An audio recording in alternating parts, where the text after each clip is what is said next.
Добре дошли в ИКО! Нашите инструктори в тренировъчния център ще ви покажат как да монтирате битумните ни керемиди лесно и правилно. Моля вижте приложеното ръководство за монтаж за по-подробна информация. Този видеоматериал не засяга инструкциите за безопасност, тъй като те варират в различните страни. Препоръчваме ви да се запознаете и с тях. С помощта на 9 модула ще ви покажем как да се справите правилно с полагането на керемидите. Модул 1. Полагане на подложен слой.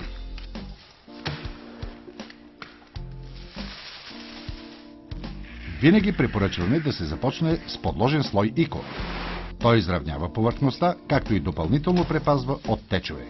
Започваме с уламата. Покривната основа трябва да бъде гладка, здрава, суха и стабилно фиксирана към конструкцията. Най-подходящият избор за това са шперплат, ОСБ или дъски. Помощните линии, направени с чертилка, са идеално решение да осигурите постигането на права линия на полагането. Полагайте подложния слой колкото се може по-плътно и гладко към основата и успоредно на стрехите. Челният застъп трябва да бъде 10 см.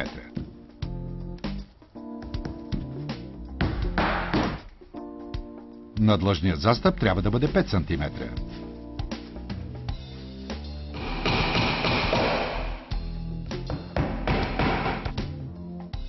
Подложният слой трябва да се подлепи при корниза с битумно лепило и Eco-Shingle Stick, а при челата завършваме с поставянето на челен профил.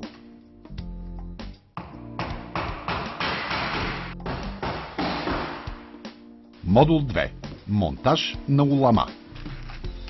За направата на уламата използваме висококачествена мембрана със съответстващ цвят. Заковаваме този слой с гвозди на всеки 40 см. Видимата част в горния край трябва да бъде 16 см, 8 см отляво и 8 см отдясно на централната линия.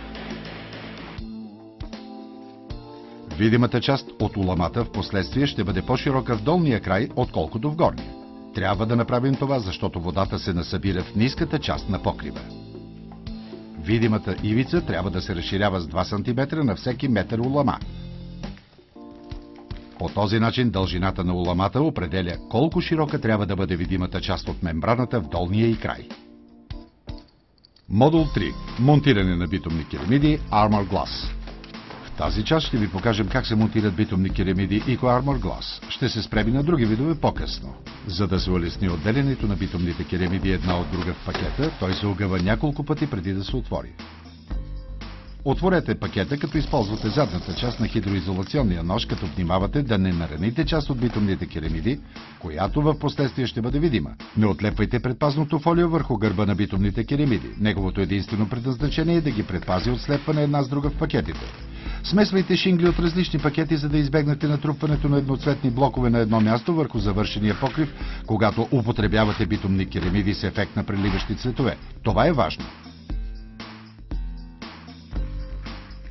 Изработваме началната ивица, като изрежем опашките от керемидата.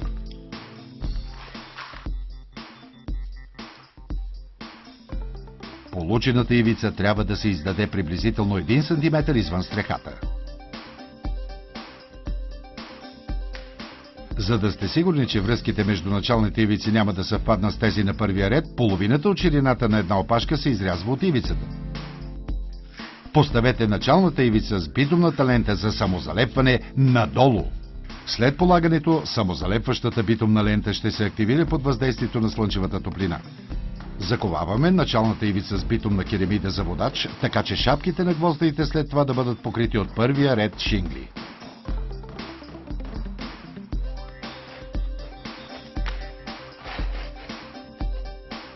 Началните ивици се отрязват при уламата съгласно линията на чертилката.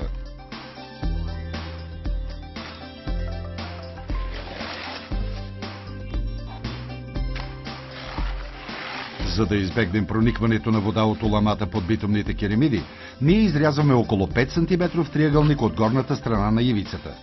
Оставяме незаковано разстояние от около 5 см в края от към уламата и го залепваме с битумно лепило Eco-Shingle Stick.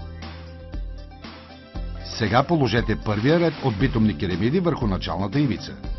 Гвоздиите се заковават на разстояние 2,5 см от краищата и 2,5 см над прорезите. Начертани вертикални и хоризонтални помощни линии са удобен визуален ориентир, който осигурява следването на права линия на монтажа. Началната ивица и битумните керемиди, които завършват началния профил, се подлепват отново с лепило Eco Shingle Stick.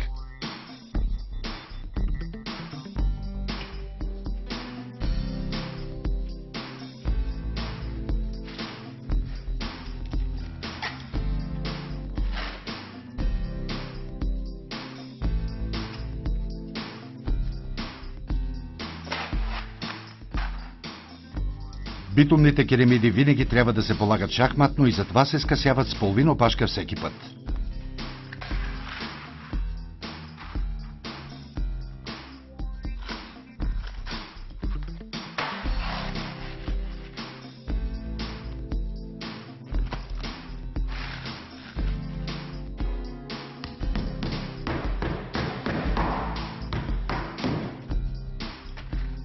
Създава се диагонална стъпка, която гарантира бързо отводняване и заздравява цялата конструкция. Завършваме реда с цяла битумна керемида. Използвайте неръждаеми гвозди с големи шапки и дължина около 25 мм. Броят на гвоздиите се определя от вида на битумната керемида, наклона на покрива и силата на вятъра. Двойно заковаване и допълнително подлепване е необходимо само в ветровити области. Модул 4. Оформяне на обшивки около комилите.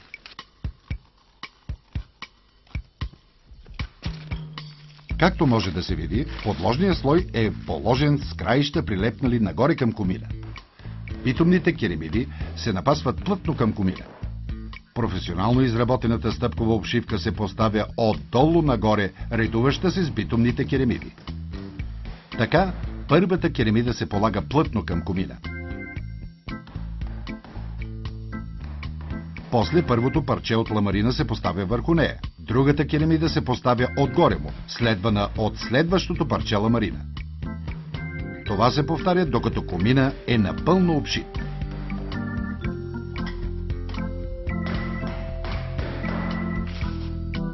В задната част на комина трябва да се уверите, че битумната керемида е поставена над свързващото парче ламарина. Всичко това бива допълнително осигурено срещу теч, чрез направата на контраобшивка на комина.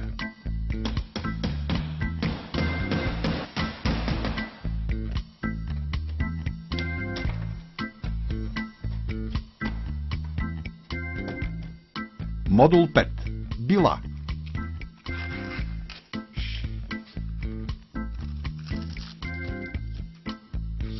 Билните елементи се изрязват от битумните керемиди и се полагат, като използвате помощна линия.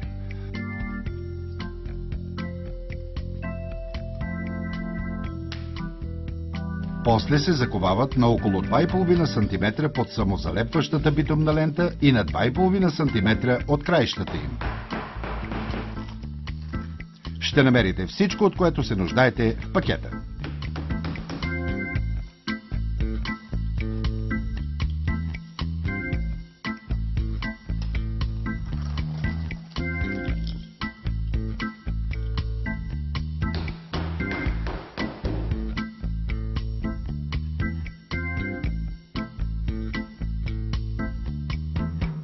Модул 6.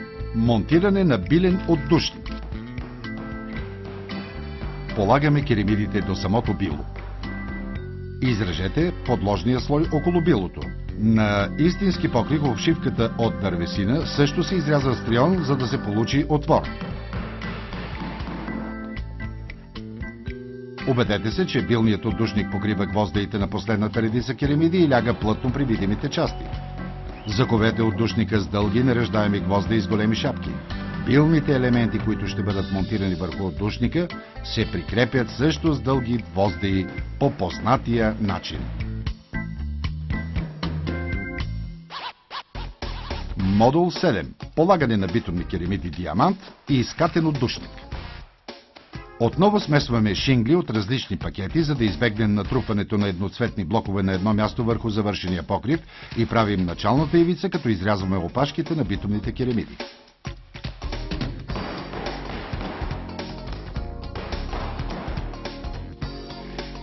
И битумните керемиди диамант винаги трябва да се полагат диагонално, като се скъсяват всеки път с половин опашка.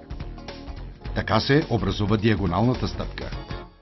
Отворът за вентилация на покрива в обшивката от дървесина трябва да бъде равен на размерите на отвора на отдушника. Поставете отдушника така, че да покрие последния ред от гвозди. Забийте гвозди само в отворите, предназначени за това, които ще бъдат покрити от битумни керемиди. Подлепете битумните керемиди към отдушника с лепило Eco Shingle Stick.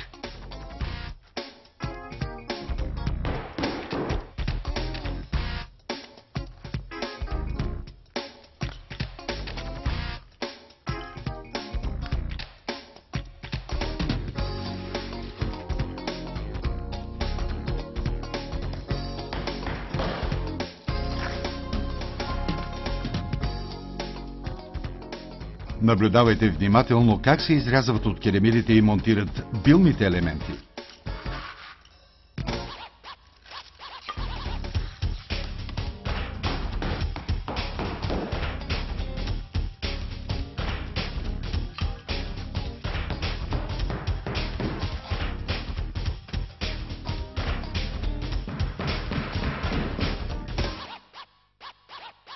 Модул 8. Полагане на битумни керемиди Викториан. Отново правим началните ивици, като отрежем опашките от битумната керемида. И при битумните керемиди Викториан се прави подходяща диагонална стъпка. Диагоналната стъпка се измества с половин опашка всеки път. Битумните керемиди винаги трябва да се монтират шахматно и затова се скъсяват с половин опашка всеки път. Така се образува диагоналната стъпка. За разлика от предните видове шингли, билата тук не се правят от същия вид битумна керемида, а от правоъгълна.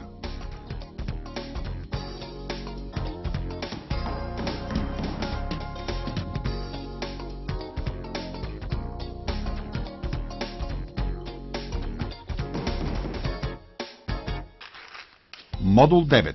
Полагане на битумни керемиди Armor Shield. ИКО също така има решение и за вертикални стени, самозалепващи се битумни керемиди. Въпреки че ние ще ползваме битумната керемида Armor Shield, за да го демонстрираме, ИКО има и други подходящи видове керемиди в своята гама за това. Както винаги започваме с началните ивици, като орязваме опашките. Направете спомагателна линия, за да сте сигурни, че редът ще бъде напълно хоризонтален. Половината от ширината на една опашка се изрязва от шинглата, която трябва да се монтира. Отстранете фолиото преди да заковете.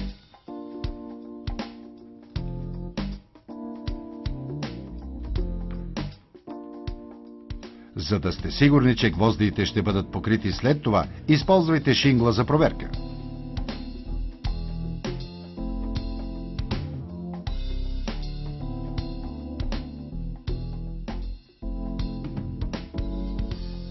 Върху вертикални стени този вид керемида се заковава и в горните ъгли. И тук отново се движим в посока нагоре и по диагонал и завършваме редовете с цяла шингла. Важно е да смесвате шингли от различни пакети, за да постигнете най-добрия резултат, което се отнася и за всички видове битумни керемиди. Благодарим ви, че избрахте битумните керемиди ИКО. Няма да бъдете разочаровани. Битумни керемиди ИКО. Брадвичка, тесла, галванизирани гвозди, хидроизолационен нож, рулетка, молив, чертилка, битумно лепило Eco Shingle Stick, челен профил, отдушник, билен отдушник. Благодарим ви, че закупихте битумни керемиди ИКО. Дълговечно и устойчиво решение.